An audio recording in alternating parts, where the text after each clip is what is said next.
Traditional agriculture is used the sunlight to provide the light source for the photosynthesis.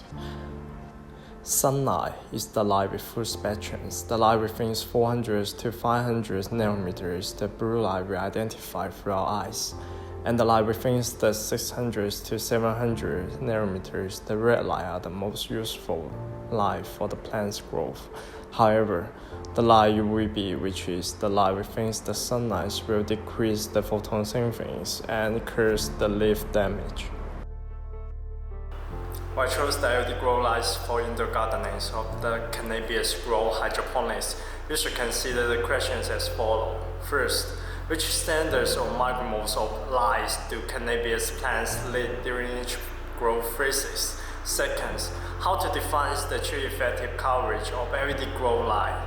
Third, whether the LED grow lights offered in the PPFD to satisfy the cannabis growth. To explain the questions mentioned above, and I will illustrate the terminologies to find out the answer. And here we go.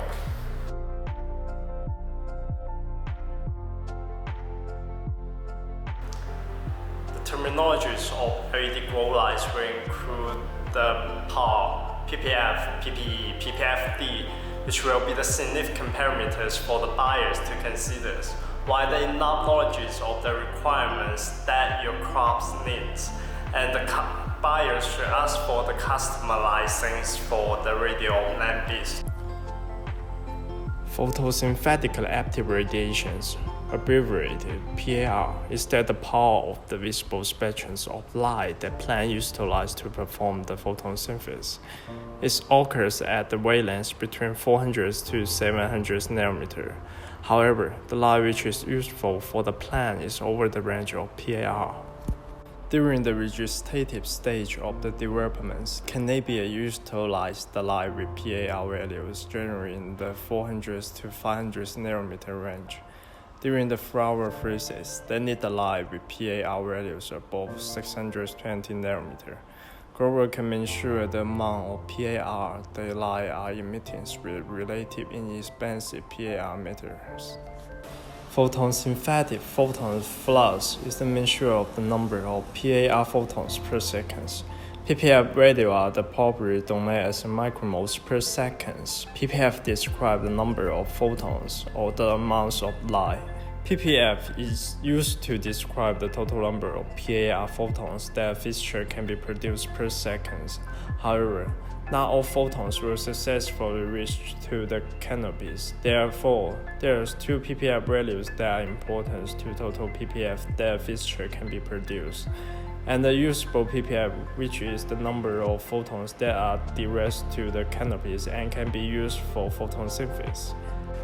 And efficiency is defined as the powers to produce an intense effect. Photosynthesis photons efficacy ensure light fixtures efficiencies for converting electrical energy into PAR. This is expressed as micromoles per joule. PPE is an important measure for comparing the efficiency of different manufacturers' fixtures. Photosynthesis photons flux densities PPFD is the amount of PAR lights that land on a square meter each second. PPFD is how much PPF is hitting each square meter of your crop at any given second. It is important to look at PPFD when planting your growth light installations. Adjusting your features, hyphens, and densities will affect the PPFD at your crop canopy. The ideal PPFD levels are between 700 to 900 nanometers for indoor cultivation space, and there should not be any spore on the top of canopy that receive less than 500 micromoles. Plants receive less than 500 micromoles will produce smaller bulbs with more length and less densities and bulb when compared to the flowering canopy plants that receive ideal PPFD levels. Larger canopy can handle higher levels of PPFD up to 1,500 micromoles. And if PPFD leaf exceeds 2,000 micromoles indoors, and that is possible that qualities and quantity of EL can be diminished. in the extreme cases. That's all the information of the videos, and I hope these videos will be useful for someone who wants the indoor gardening and hydroponic systems, and about the lighting conditions questions, and you could leave your questions in the replies, and don't forget to subscribe to channels and have a nice day.